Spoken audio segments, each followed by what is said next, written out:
Bueno, buenos días a todos los asistentes. Vamos a comenzar con este seminario informativo sobre el estudio, sobre el lanzamiento del estudio de radiación natural de los áridos. Tenemos una primera intervención que va a ser del Consejo de Seguridad Nuclear. De hecho, nos acompaña Manuel Rodríguez Martínez y Ricardo López Ullea, los dos técnicos en el área de radiación natural de la Subdirección de Protección Radiológica Ambiental, que nos van a explicar un poco el por qué realizar este estudio y posteriormente, pues César y yo, pues explicaremos a todos lo que es el estudio propiamente dicho y cómo lo vamos a desarrollar y organizar. Al final de las dos intervenciones, que esperemos que se nos pueda dar bien y poderlas hacer en unos 30 minutos a lo sumo, 40, procederemos ya a las consultas que puedan surgir por parte de las empresas. En un principio no tenéis activado el micro, pero si es así, levantar la mano o escribís las preguntas a través del chat o levantar la mano y yo os doy paso para que podáis, os permito hablar y podáis hacer la consulta directamente a, de una forma oral, ¿vale? Entonces, sin más, por favor, Manuel. eh, Un comentario, Rosa, nada más, es sí, que has activado la grabación del sí, webinar para luego ponerlo a la disposición de los que nos hayan podido conectar, ¿verdad? es verdad que se me ha pasado por completo, así es. Pues adelante, Rosa. Adelante, Manuel, cuando Bueno, quieras. bueno, lo primero, muchísimas gracias Rosa y César por participar aquí y bueno, dentro del ámbito del grupo mixto de todas las federaciones de producto de construcción y las demás, pues bueno, yo creo que es la primera, pero seguro que las noticias corren y probablemente también tendremos que intervenir en algunas de las otras federaciones. Pero vamos, vosotros habéis sido los primeros y eso hay que mencionarlo también. Bueno, paso a compartir la presentación. Si hubiera algún problema, por favor, hacérnoslo ver. Y en el momento que me digas, Rosa, Se ve si... perfectamente, Ah, Manuel, o muy sea bien. que cuando puedas, Bueno. empieza. Es la motivación de por qué se tienen que hacer los estudios. Y como siempre, la motivación está en algo que se llama el Boletín Oficial del Estado y en forma de Real Decreto. El Reglamento sobre Protección de la Salud contra los riesgos de la exposición a las radiaciones ionizantes, el Real Decreto 1029-2022, que impone pues, requisitos respecto a los materiales de construcción. Lo primero que me gustaría es presentar al Consejo de Seguridad Nuclear. Y dice, ¿por qué estoy hablando aquí? Pues es muy sencillo. El Consejo de Seguridad Nuclear es el único, vamos, el organismo y único organismo competente en la materia de las radiaciones ionizantes. Se rige por su ley de creación y por su estatuto, es independiente de la Administración General del Estado. Esto es importante hacerlo y resaltar. Nosotros no dependemos de ningún ministerio. Simplemente reportamos y dependemos directamente de lo que es el Congreso de los Diputados de la comisión que tiene. Es el único de los organismos independientes que no menciona la Constitución, como pueda ser el Banco de España, el Consejo General del Poder Judicial, el Tribunal de Cuentas y otros organismos parecidos. Tenemos nuestros recursos propios procedentes y también pues, personalidad jurídica diferenciada y patrimonio propio. En general, los dictámenes del Consejo de Seguridad Nuclear, del Consejo de Seguridad, son vinculantes en el sentido negativo, es decir, de las autorizaciones que da o de las condiciones que ponen para realizar. Bueno, esto es un poco lo que es nuestro organismo para conocernos si no nos conocen. Solamente salimos en las noticias pues cuando tenemos hay algún problema o algo que tenga que ver o con la seguridad de las centrales nucleares o de las instalaciones radiactivas, pero también de otros aspectos en el que están involucrados las radiaciones ionizantes. Uno de los reglamentos principales sobre los que nosotros ejercemos la evaluación y el control e inspección es cualquier exposición en referencia a las radiaciones ionizantes. Y ese Real Decreto es el que os he mencionado y vamos a hablar. En el caso, como veis, es muy extenso. Y en el caso de los materiales de construcción, nos vamos a fijar en su título 7, situaciones de exposición existente. Ahí está la reglamentación que nos va a aplicar sobre materiales de construcción. Voy a saltarme esta diapositiva porque habla un poco en general de los objetivos del reglamento.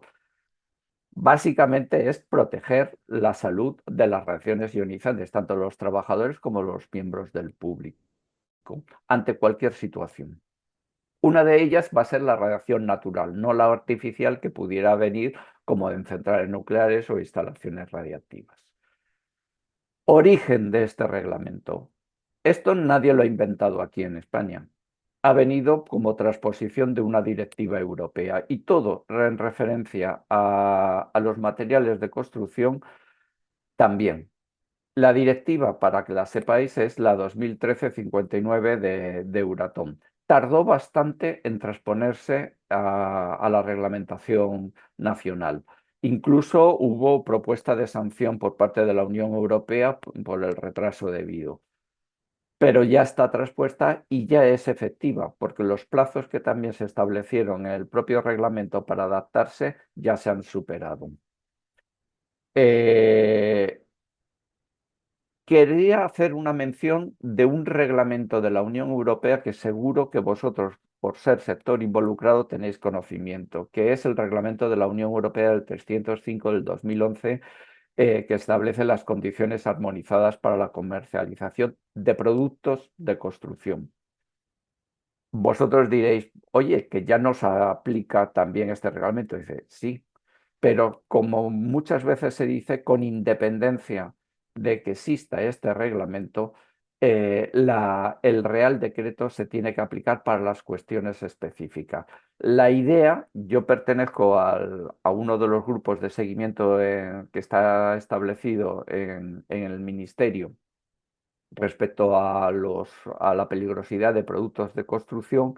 La idea es que al final, por parte de la Unión Europea, toda esta reglamentación sea aplicable también a efectos del reglamento mencionado. Bueno, pues vámonos al sitio del reglamento que vamos a llamar el RPSI, que es la manera abreviada que solemos utilizar para mencionarlo. Como os he dicho, el título 7 de situaciones existentes. Pues hay un capítulo en el que está dedicado solamente a los materiales de construcción, no muy extenso, pero lo primero que tenemos que tener claro es la definición a efectos de este reglamento, lo que es un material de construcción. Y lo define todo producto de construcción destinado a ser incorporado de forma permanente en un edificio o partes de él cuyas características influyen en la exposición de las radiaciones ionizantes de los ocupantes del edificio. Es importante que lo tengamos en mente porque luego en su desarrollo veremos que no aplica a todos los materiales de construcción dicho ahí. No, solamente en el ámbito del reglamento cuando exista características que puedan influir en la exposición de las personas. Y no solamente, ojo, y esto es muy importante, no cualquier material que se vaya a utilizar para construir un puente, una carretera, un dique o una presa. No, estamos hablando de que solamente es en edificios donde pudieran tener personas. Y eso queda bastante bien reflejado en el artículo 72 que establece el criterio. Aquí vamos a aplicar una cuestión técnica, que es la dosis que pueda recibir las personas.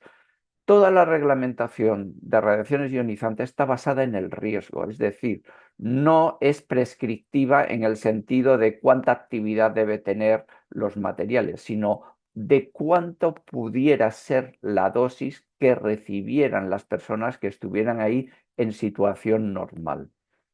pues establece un valor que es de 1 milisievert al año, que es la unidad que utilizamos en radiaciones ionizantes para establecer cuánto podría ser ese riesgo. Pero eso lo tenemos que traducir al final en otro concepto, que es la actividad, la radiactividad que pueda contener, que utiliza otra unidad, el becquerelio.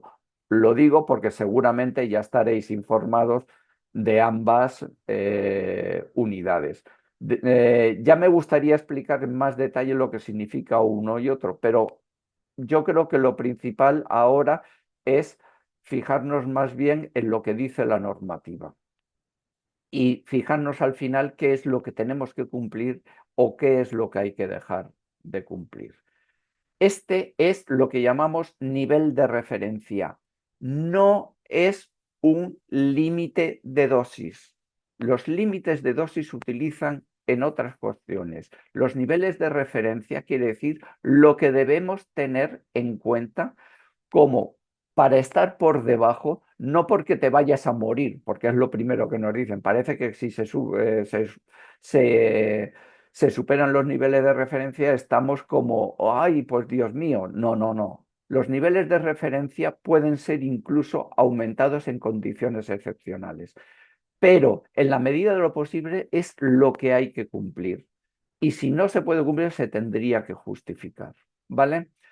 Ojo, no se va a aplicar retrospectivamente, quiere decir que esto es para lo que se va a hacer ahora, no para lo que haya ocurrido antes.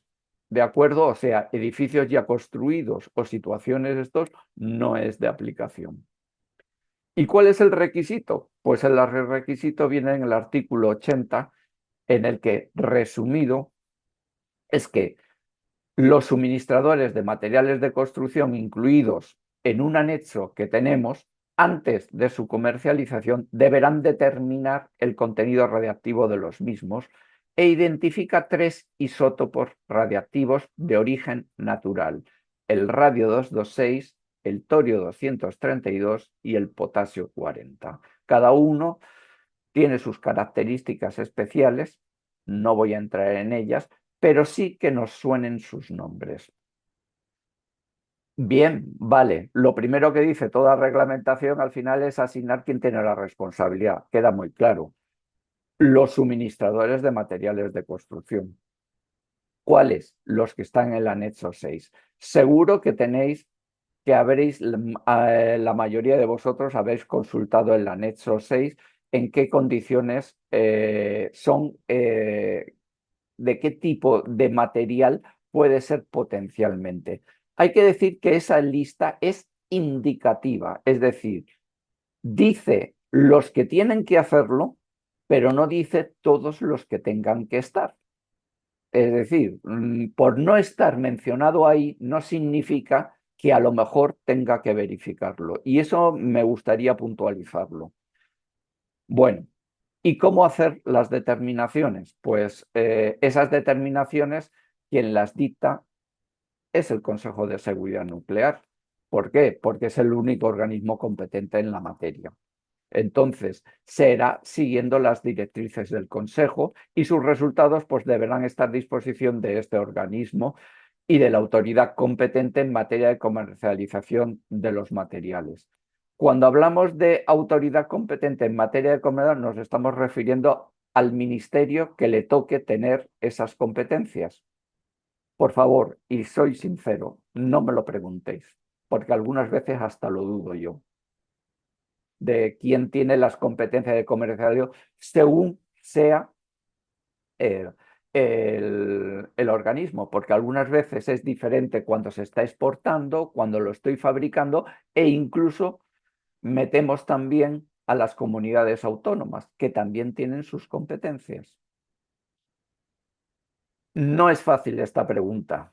Si me la hacéis, yo sinceramente os digo que algunas veces hasta yo lo dudo. Dependerá de las circunstancias, ¿vale? Pero vamos, respecto a la protección radiológica y a la seguridad nuclear, sí os digo quién tiene competencias. Es el Consejo de Seguridad Nuclear, ¿vale? Bueno, Pues lo primero es el listado nacional de materiales, el anexo 6. Básicamente identifica los materiales naturales de origen ígneo o tipo granitoide o granito que pudieran tener, pero también existen, no soy geólogo, pues de origen, por ejemplo, puzolánico, de volcánico, pero también vamos descubriendo algún que otro material que pudiera tener un contenido natural en los isótopos en la cadena del uranio 238 o del torio 232, que son los directamente más concernidos. El potasio 40 va por libre, por decirlo así, está presente, pero no pertenece a ninguna de estas cadenas naturales.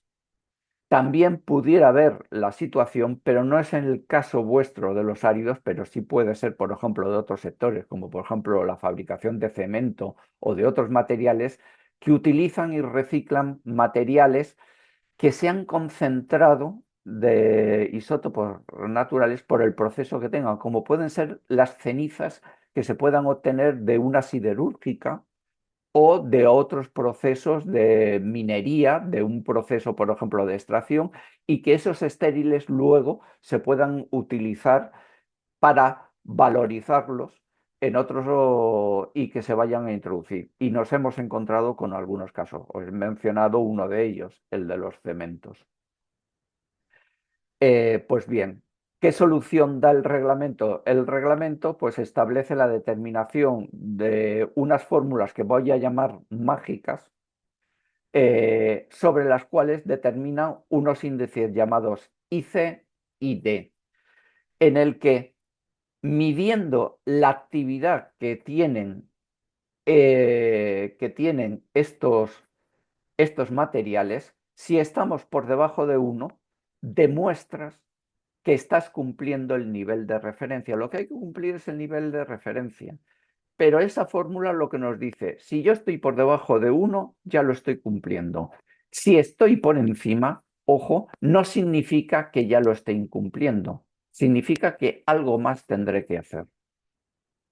Bueno, esto de aquí es para aclarar la afirmación anterior. Estamos hablando de recintos cerrados. Es decir, lo que dice exactamente el artículo 72 es la exposición externa en recintos cerrados sobre lo que, perdone, es que tengo una visita aquí,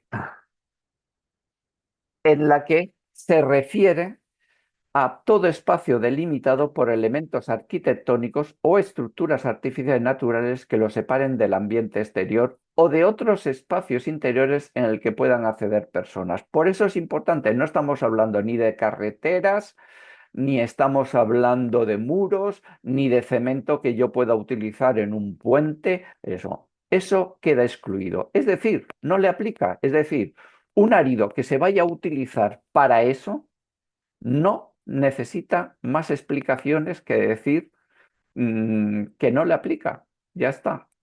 Y en caso de que imaginemos que un árido eh, pudiera tener problemas para usarse en recintos cerrados, puede utilizarse para otros usos.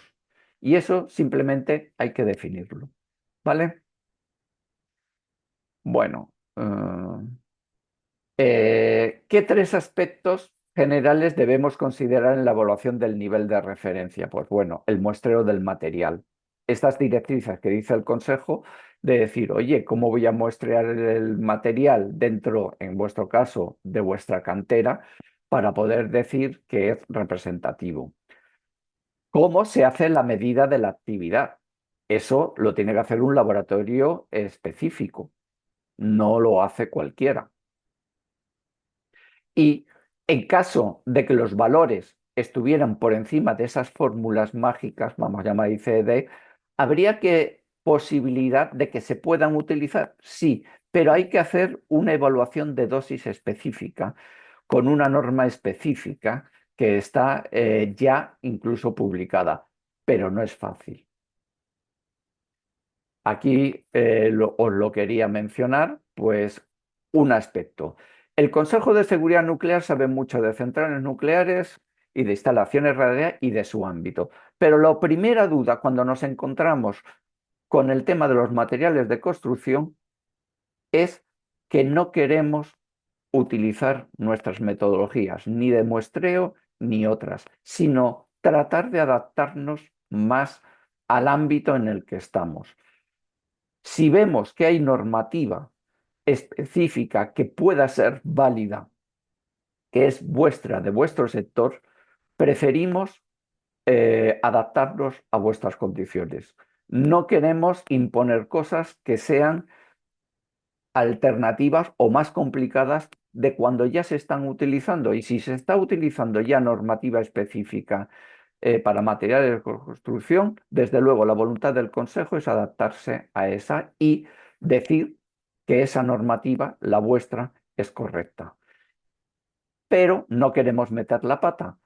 Por eso, una de las primeras cuestiones, y adelanto, fue establecer un diálogo en que vosotros nos conozcáis a nosotros y nosotros que os conozcamos a vosotros antes de aplicar una normativa que pueda ser excesivamente perjudicial para vosotros.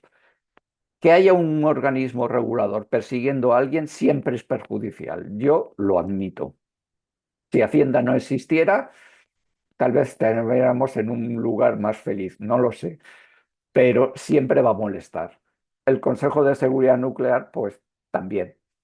Por muy distancia y por muy amiguitos que podamos parecer, al final estamos ahí.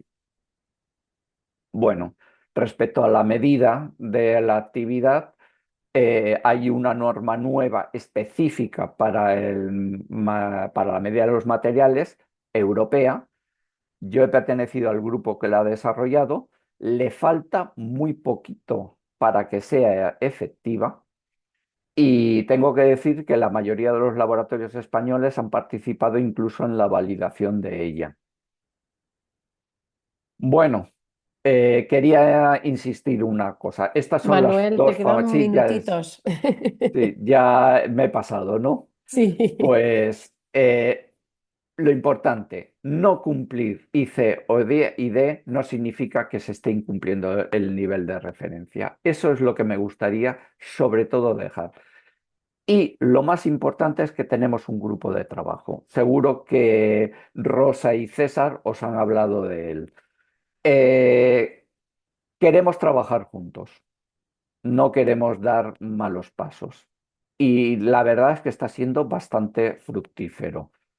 Eh, Estas son algunas de las organizaciones que pertenecen. Nos reunimos periódicamente, tampoco tratamos de molestar e incluso tenemos reuniones particularizadas con cada uno de los sectores, porque algunos de los problemas son realmente verdad. Y con eso muchas gracias y perdona que me haya pasado un par de minutos y si he ido a 1000 por hora. Y Nada, muchas gracias. Dejo de compartir. gracias Manuel. Si más que nada es para poder hacer nosotros la presentación también y luego ya dejar Ya. el turno de preguntas que creo que es importante. Entonces voy a pasar a presentar también a compartir nuestra pantalla. A ver.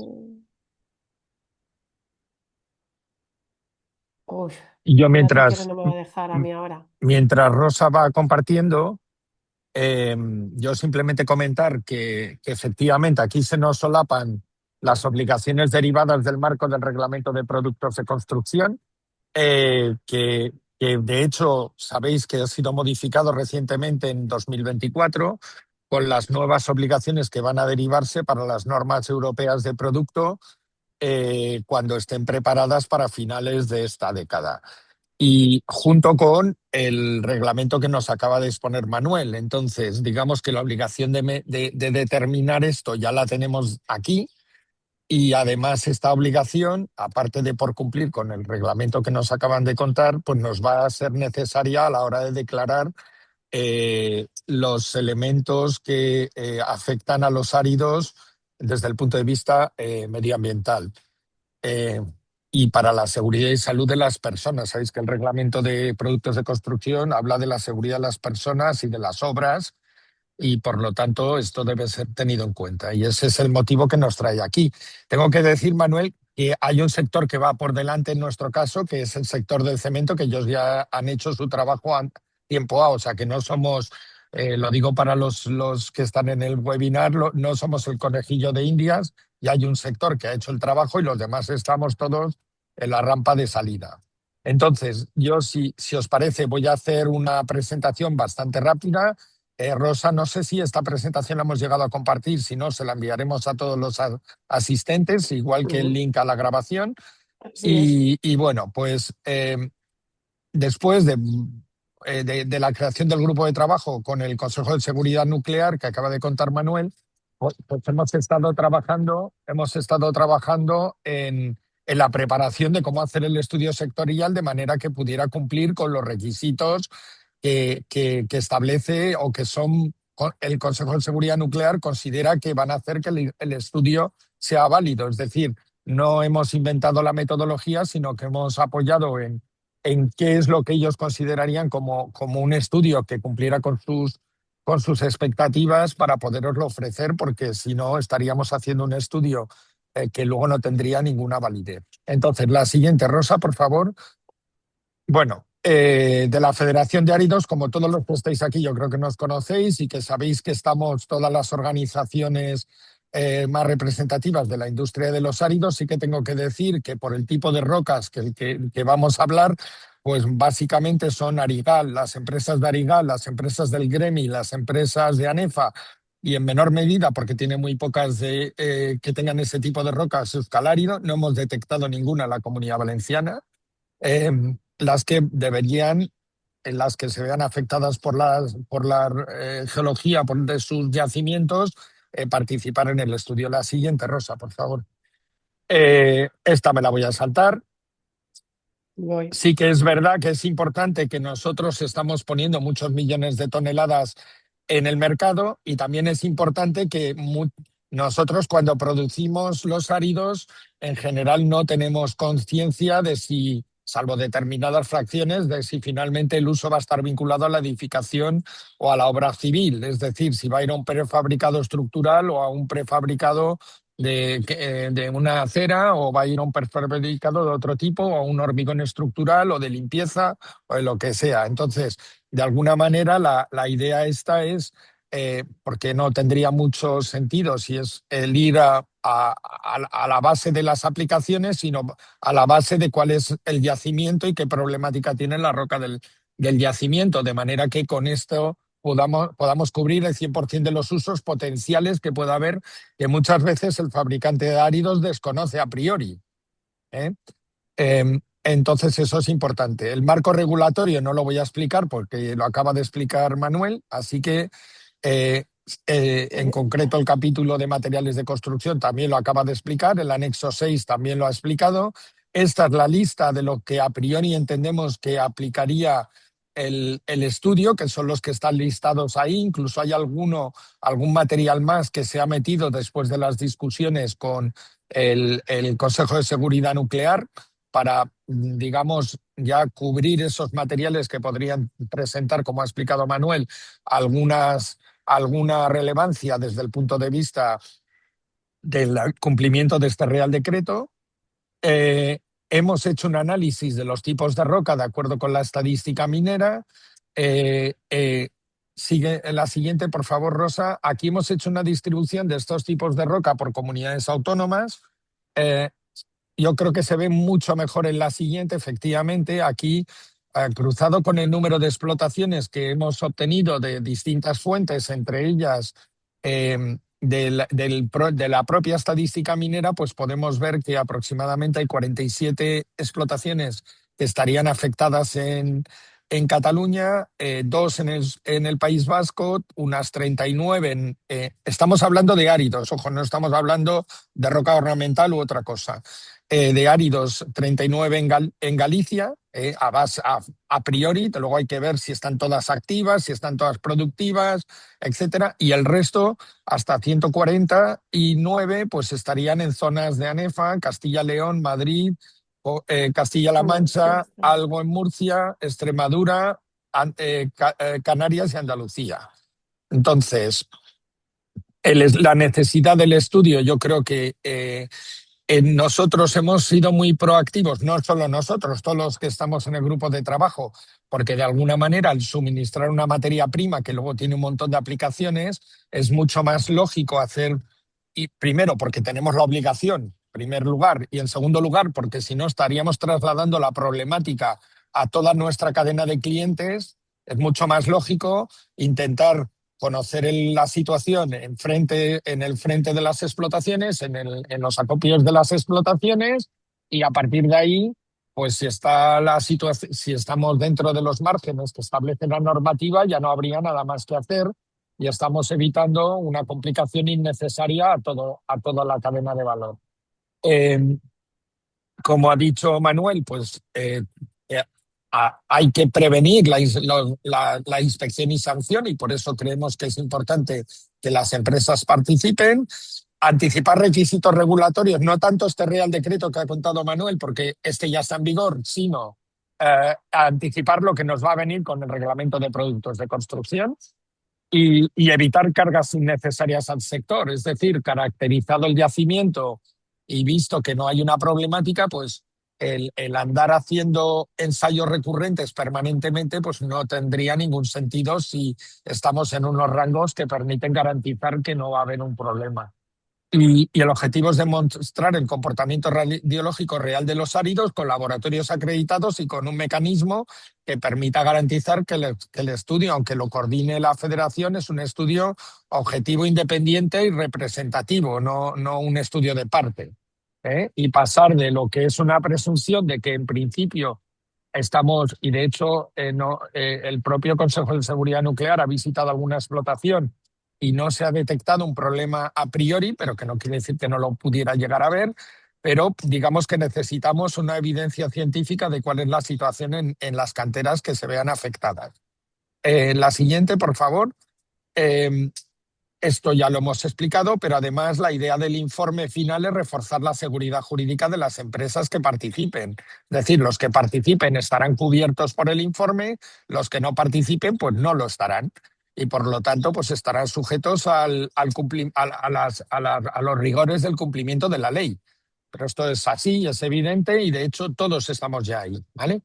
El, el estudio, como os hemos contado, pues lo hemos estado hablando con el Consejo de Seguridad Nuclear, nos ha llevado tiempo, sobre todo la determinación de los laboratorios, etcétera. ¿A quién aplica? Ya lo hemos contado. Y la metodología, pues lo que acabamos de lanzar es, os la hemos remitido a las asociaciones de Galicia, el País Vasco y Cataluña, más luego a los miembros de ANEFA de las comunidades afectadas, de las rocas afectadas, para que os adhiráis. Esto, de alguna manera, el procedimiento es que hay un compromiso de participación que hay que cumplimentar y firmar. Vamos a analizar dentro de la muestra, o sea, cuando veamos la distribución completa de las explotaciones que se adhieren, pues en lugar, vamos a intentar que todos los, digamos, núcleos geológicos estén representados por la muestra, de manera que podamos cubrir suficientemente y con garantías, es decir, que intentaremos pues que por cuestiones de proximidad pues se analice 1 o 2, pero no 4 que estén en el mismo sitio, etcétera. La idea es ir trabajando en paralelo con el Consejo de Seguridad Nuclear en validar cuál va a ser la muestra de empresas que finalmente tendrán que remitir sus propias muestras. El mecanismo es que una vez firmado vuestro compromiso de participación, las empresas que se seleccionen como objeto de la muestra concreta, de la toma de muestra concreta, pues tomen muestra en acopios y enfrente. Como decía Manuel, de acuerdo a la normativa específica, nosotros sabemos que el Comité 154 de Áridos europeo tiene una norma de toma de muestras que usamos en todas las canteras de España día a día para la toma de muestras para cualquier tipo de características de las casi 50 y tantas que tenemos, granulometrías o cualquier otra. Y entonces, aplicando ese mecanismo de toma de muestras, pues la idea es que se preparen unas muestras que unas de ellas se mandarían al laboratorio elegido, otras se quedarían como muestras de contraste en poder de la empresa y otras se quedarían en la reserva por si el CIEMAT, que es otro de los laboratorios con el que vamos a trabajar, quiere hacer un ensayo de contraste para validar que las mediciones que realiza el laboratorio principal son correctas. Habría que cumplimentar una ficha de datos por explotación, pero muy, muy, muy sencilla, y el laboratorio pues realizaría conforme a normas los análisis radiológicos. El laboratorio elegido es la Universidad de Cantabria, el de la Universidad de Cantabria, que es uno de los más relevantes en esta materia, y como decimos, al final de todas las muestras se tomarán 10 de contraste. El CIEMAT y con el Consejo de Seguridad Nuclear se determinará cómo las tomamos, es decir, cómo se eligen esas 10 explotaciones, si por sorteo, por zonas o como determine el Consejo. Y luego todo esto se va a elaborar con la Universidad Politécnica de Madrid para elaborar un informe sectorial agregado, y nosotros para la FDA vamos a coordinar técnicamente el estudio como ANEFA. Nosotros, todos los intervinientes, en concreto además, en el caso concreto de ANEFA y otras entidades, vamos a firmar un acuerdo de confidencialidad, porque al final los datos se tienen que manejar de forma agrupada, pero y de forma, por supuesto, cerrada, en el sentido de que no vamos a hacer un paper identificando a nadie ni nada parecido. Y bueno, pues las asociaciones miembros de FDA pues van a apoyar la coordinación con las empresas afectadas. La siguiente, Rosa, por favor. Y este es el cronograma previsto, que en principio estamos hoy a 24 de mayo. En principio la idea es que hayáis cumplimentado vuestro compromiso de adhesión al estudio, y la FDA va a firmar un compromiso de confidencialidad con cada una de las empresas que se adhiera al estudio. Y a continuación, pues se enviarán estos compromisos de participación y confidencialidad a cada empresa. Las empresas, porque el estudio lo tienen que financiar las empresas, hemos buscado la opción más razonable, sencilla y económica para realizar el estudio agrupado.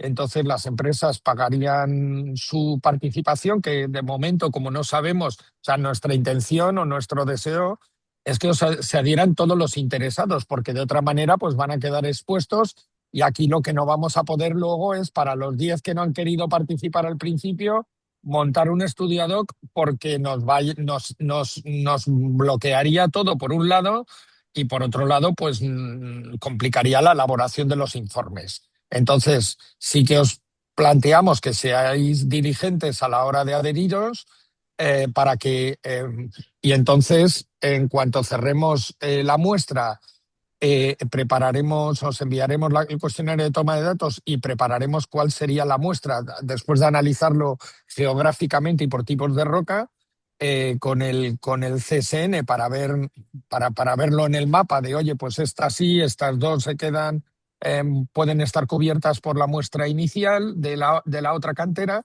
Al final, todos vais a pagar lo mismo. Nosotros, como decía, en cuanto al coste, pues depende de si os adherís más de 50 explotaciones o menos. Hemos puesto 2 costes, y para los que no sean miembros de ninguna de las asociaciones de FDA, pues habrá un coste adicional, porque para eso la FDA es la que está promoviendo la cuestión. Y la idea es que la toma de muestras, o sea, esto es muchísimo. Alguno de vosotros habrá participado en la DAP, y la DAP es más compleja porque requiere unos datos complejos. Esto es muchísimo más fácil. Es tan fácil como que una vez que lancemos la toma de muestras, mandar al laborante a tomar una muestra enfrente y una muestra en un acopio que determinemos, documentarla, tomar las muestras y enviarlas al laboratorio, y se finí.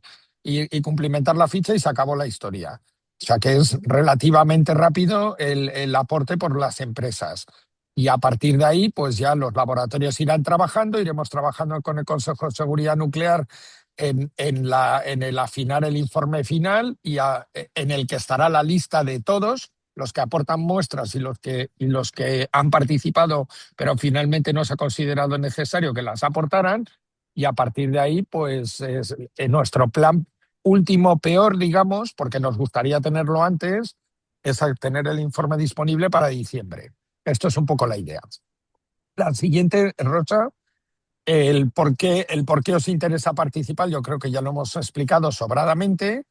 y creemos que es una acción importante, necesaria, que de una u otra manera vais a tener que hacer. El que no se apunte ahora por motivos de marcado C y por motivos de que le puede ser, lógicamente, impulsado al cumplimiento por la acción del Consejo de Seguridad Nuclear, también lo va a tener que hacer, en este caso por su cuenta y riesgo y coste y adicional que pudiera haber. Entonces, bueno, yo creo que tenemos los mecanismos para poder hacerlo, hacer un buen trabajo interesante. El siguiente, por favor.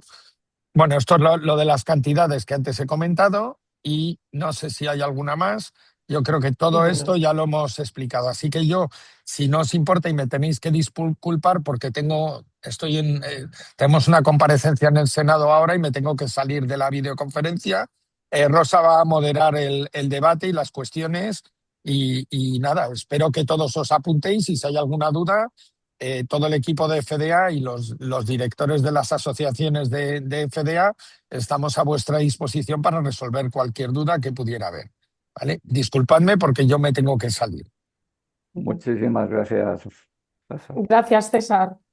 Pues nada, si queréis abrimos un poco el debate. Quien quiera, pues que puede o levantar la mano directamente y les doy paso oral o hacer una pregunta vía la parte de preguntas y respuestas, que ya de hecho hay una, y que la vamos a comentar. Manuel, Ricardo, si queréis la Sí, leo, que pone que en la cuenca del Ebro hay zonas de rocas sedimentarias con presencia de uranio y de las que la industria cerámica se abastece de arcillas.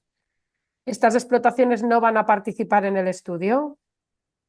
bueno, pues yo de la información no puedo contestar exactamente respecto de estas en concreto, pero lo que sí sé es que ha sido invitada y forma parte del grupo la Asociación Española de Fabricantes de Azulejos y Pavimentos Cerámicos, que una de las cuestiones que debe hacer es identificar cuáles de las personas que fabrican o utilizan materiales que pudieran tener potencialidad para incumplir el nivel de referencia. Vuelvo a decirlo, la lista del anexo es una lista indicativa, no prescriptiva.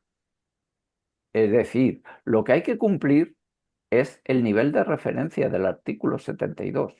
No dice ahí eh, que yo pueda. Lo que utiliza el reglamento es que identifica quién claramente está ahí, pero no quiere decir que porque no esté, no lo tenga que hacer. Jaume,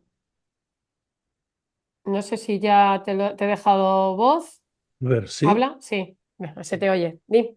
¿Me oye bien? Vale, perfecto. Mira, nosotros hemos comentado varias veces el tema en nuestra junta directiva de Gremi de Aritz y en nuestro comité técnico y tenemos dudas sobre cómo puede el Consejo interpretar la recogida de muestras del estudio que estamos planteando desde Federación de Áridos. Porque claro, por ejemplo, no somos geólogos, pero y evidentemente no somos técnicos especialistas en el tema, pero una muestra de un granito gallego es asimilable a una muestra recogida en el Pirineo catalán y después de una asimilable a un granito descompuesto en la provincia de Girona y otra en el Delta del Ebro. ¿Es así o realmente vamos a tener un problema de muestreo? Porque la variabilidad en las 47 explotaciones que salen en el listado correspondientes a Cataluña, al menos a nuestra percepción de explotadores, geológicamente hay mucha variedad, ¿no? Y ahí es donde tenemos la duda técnica sobre si la selección de muestras puede ser relevante desde el punto de vista de que el Consejo acepte que el estudio está correctamente realizado. Rosa, contesto por mi parte, ¿no? Luego puedes añadir. Efectivamente, una de las dudas que nos hemos planteado cuando hemos visto el borrador del plan que ha presentado es tratar de hacer muestreos representativos por sectores geológicos.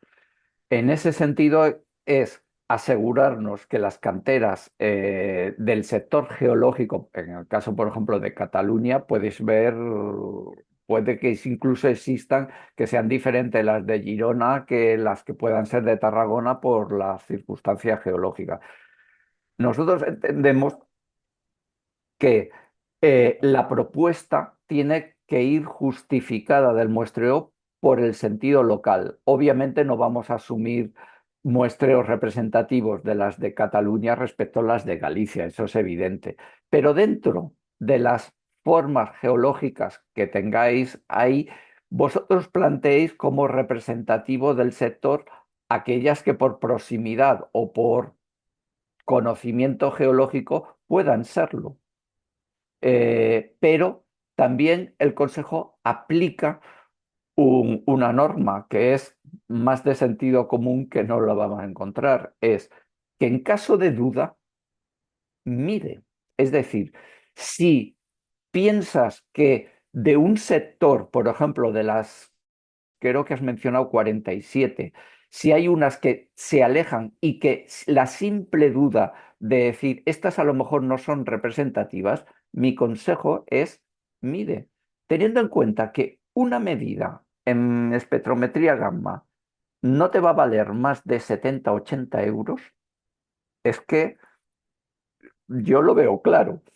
Y se pone, por hacer 2 o 3 muestras que representen a 2 o 3 más, puede ser una buena solución. Y yo siempre digo que ante la duda mejor mide. No estamos hablando de costes muy, muy elevados. Es decir, lo que vuelvo a decir, 70-80 euros por una muestra de una espectrometría gamma es suficiente. Si fuera una espectrometría alfa o algo que pudiera tener un coste de 300 o 400 euros o lo que sea, a lo mejor no lo pensaríamos. Pero en este caso, valóralo. Lo que pasa que aquí añadir que nosotros no solo, de acuerdo al estudio aprobado por el Consejo de Seguridad Nuclear, aparte de la espectrografía gamma, vamos a medir pues el radio, el torio, que es lo que nos indica también en el propio reglamento. Y lo que luego también nos indica para declarar también en el marcado C de del nuevo reglamento de productos de construcción cuando tengamos las normas en vigor, tal y como os ha comentado César. Entonces, Jaume, no sé si has vuelto a levantar la mano porque si no tenemos más preguntas, Sí, sí, un par de preguntas más técnicas y dime. disculpad mi desconocimiento sobre el tema de radiaciones. Entiendo que esto no tiene nada que ver con las mediciones de emisiones de gas redón. O sea, De los términos municipales, no, Manuel. no en los términos municipales, pero digamos, nos están diciendo también que tenemos que medir posibles emisiones en cantera, no solo de los materiales en uso, ¿no? Y entiendo que no tiene nada que ver. Y otra pregunta referente a los usos de los materiales. El árido es materia prima para hormigones, para prefabricados, para los usos que se han descrito que pueden ser potencialmente perjudiciales en caso de vivienda, por ejemplo, ¿no? Entonces, claro, nosotros como fabricantes de la materia prima de parte de esos materiales sí que vamos a poder certificar. El cemento también se ha comentado que también va a poder certificar, pero claro, muchas veces esos materiales llevan otros componentes. Entonces, ¿cómo podemos nosotros ayudar a en nuestra cadena de valor al cliente a decir, mira, por parte de cemento o por parte de Aerodus te garantizamos, pero claro, en caso de problemáticas de emisiones en el uso real de los materiales que se han fabricado en parte con nuestros productos, ahí nosotros tenemos poca capacidad de apoyo a la cadena de valor y al cliente, ¿no? Y yo no soy consciente de que los fabricantes de los materiales con nuestras materias primas sean conscientes de que ahí hay una normativa que tienen que cumplir o un problema, ¿no? Y ahí yo no sé si es que el Consejo de Seguridad Nuclear no se ha puesto en contacto con las asociaciones de fabricantes de materiales que se usan para la edificación o cuál va a ser la situación a futuro en el cumplimiento del decreto. Ujú. Pues te contesto. La primera, la normativa del gas radón es completamente, está en el mismo reglamento y en otro reglamento, el de instalaciones nucleares reactivas, y no tiene que ver con los materiales de construcción. Es otra normativa diferente que no corresponde, pero efectivamente sí está relacionado con el ámbito de nuestro propio departamento pero que no quiero entrar ahora mismo ahí. Pero efectivamente es otra y que no tiene nada que ver ahora mismo con eso. Pero que podemos dedicarle, si queréis, otra jornada o algo a los que tengáis preocupaciones sobre el cumplimiento en radón. Y en la segunda, sí son conscientes porque hemos invitado en el grupo de mixto, hay gente que utiliza los materiales que están de otras federaciones y que utilizó para un producto final. ¿Qué ocurre? Que la directiva identifica esta casuística de manera concreta y lo tratamos en una de las reuniones. Lo que dice la directiva es que si mi material cumple el índice IC y yo se lo suministro a alguien que lo fabrica para que tener ese producto final que va a ir en el producto, es garantía suficiente para el que lo recibe saber que uno de mis componentes lo está cumpliendo, pero eso no le exime de que él haga a su vez su comprobación sobre el producto final. Pero sí para el suministrador, para garantizarle a él, oye, que yo estoy cumpliendo, ¿eh? Si al final no lo cumples, será por algún otro aditivo o por alguna otra cuestión. Y eso sí lo deja muy claramente marcado la directiva. Ese aspecto va a ser introducido porque se ha visto que no ha sido trasladado, es un error, pasa también a la administración, en una revisión del reglamento de protección sanitaria precisamente para terminar, cumplir esa parte. Puedo indicarte de la directiva dónde está situado precisamente esto. Y muchas gracias por esta pregunta, porque realmente es un punto básico. Ujú. Así es. Seguimos con más preguntas. Hay una que es, habéis hablado del listado de canteras afectadas con un mapa en la presentación. ¿Tenemos acceso a ese listado de canteras afectadas? A ver, nosotros con todas esas canteras, porque solicitamos un listado a la Subdirección General de Minas, ese listado nos lo han trasladado, pero no lo podemos trasladar no lo podemos trasladar ni lo podemos enviar públicamente ese listado. Entonces, sí que os digo que nos hemos puesto en contacto con todo ese listado que nos han trasladado, les hemos mandado el mail y, y en un principio pues son conocedoras de esta situación. Aún así, también otro paso siguiente que vamos a realizar es ponernos en contacto con los diferentes servicios de minas. Algunos ya se han puesto, me consta que el Gremi, por ejemplo, se ha puesto en contacto ya con el servicio de minas y lo vamos a trasladar para que si ellos lo ven conveniente, que espero que sea así, pues lo trasladen a todas las explotaciones que estén activas la información de que se está desarrollando este estudio con la idea de que, bueno, pues toda empresa que pueda estar interesada, que pueda adherirse al estudio. La siguiente pregunta que hay es, yo estoy en Galicia, pero extraemos corneanas. Sí que hay intrusiones graníticas que no se explotan. ¿Me puede afectar o no?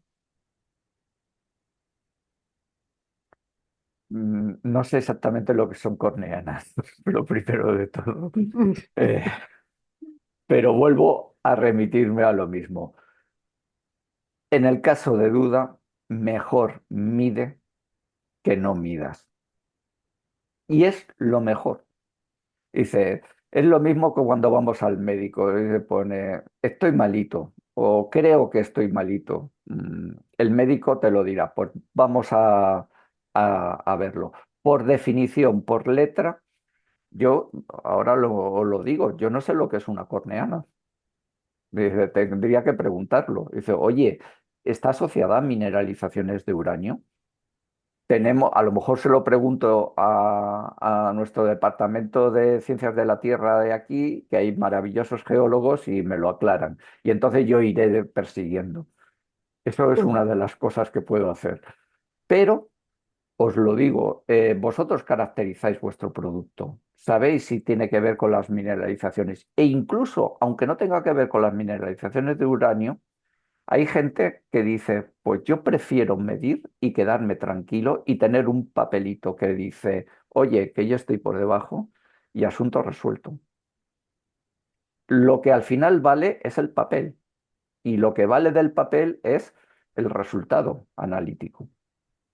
Claro, ahí sí que es verdad que la roca corneana es una roca metamórfica, que no es una roca ígnea, tal y como estipula en el anexo. Ujú. Pero claro, ahí ya no digo nada porque al fin y al cabo tiene esas intrusiones graníticas. Entonces, no sé, en sí en su composición, como ha dicho Manuel, pues nunca se sabe, ¿no? Si hay algo dentro de esa intrusión, pues hay algún material, ¿no? O algún elemento, es que no se sabe. Pero sí que es verdad que la corneana, pues es una roca metamórfica que no es ígnea. Ujú. No sé si hay alguna pregunta más. ¿No? Os mandaremos y se publicará en la página web de la Federación de Áridos este vídeo. Y si no hay más preguntas, lo único, bueno, pues daros las gracias a todos por asistir. Si tenéis alguna duda, podéis preguntar a cada uno de los gerentes de Euskal Áridos, bueno, a Jaume del Gremi, a Aitor de Arigal, a José Antonio de Euskal Áridos o a mí misma. Y simplemente también recordaros la fecha límite pues, para mandar los compromisos a aquellos que estáis interesados en participar en el estudio, que es el día 31 de marzo. Y nada, y sin más también, pues sobre todo agradecer a Manuel y a Ricardo, lo primero por acompañarnos hoy en el seminario, pues que como podéis ver es algo que es un estudio importante, que lo apoya el Consejo de Seguridad Nuclear, de hecho parte de un grupo de trabajo del Consejo de Seguridad Nuclear y que, como ha dicho Manuel en todo momento, están apoyando al sector, que esto no es algo que tampoco ha salido de ellos. Y el fin de la creación de ese grupo de trabajo de hace un par de años precisamente fue eso, el apoyo a los diferentes sectores para poder cumplir con una normativa que ya está en vigor y nada más. Entonces, que aprovechemos esta oportunidad que se nos esté brindando y de nuevo, pues daros las gracias tanto a Marta, a ti, Manuel, y a Ricardo por apoyarnos y Eh, participar con nosotros. Pues daros las gracias a vosotros. El consejo, aunque tenga algunas veces que estar con el mazo, pues bueno, lo tenemos, pero también somos conscientes de cuál es la situación real del sector y no tratamos de, como lo he dicho, inventar cosas.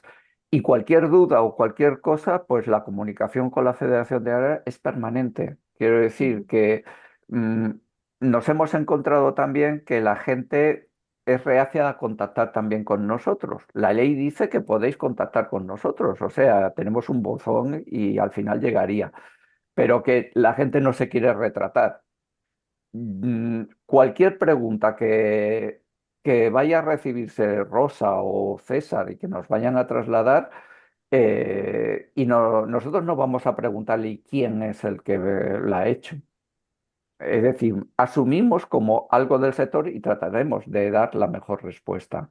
Lo digo por los miedos que pudiera haber, ¿vale? Ujú. Y nada más, agradecer simplemente la invitación y aquí estamos para esta o para otra. Pues muchísimas gracias y gracias a todos. Vale, Venga, un saludo. un Hasta saludo, luego. hasta luego.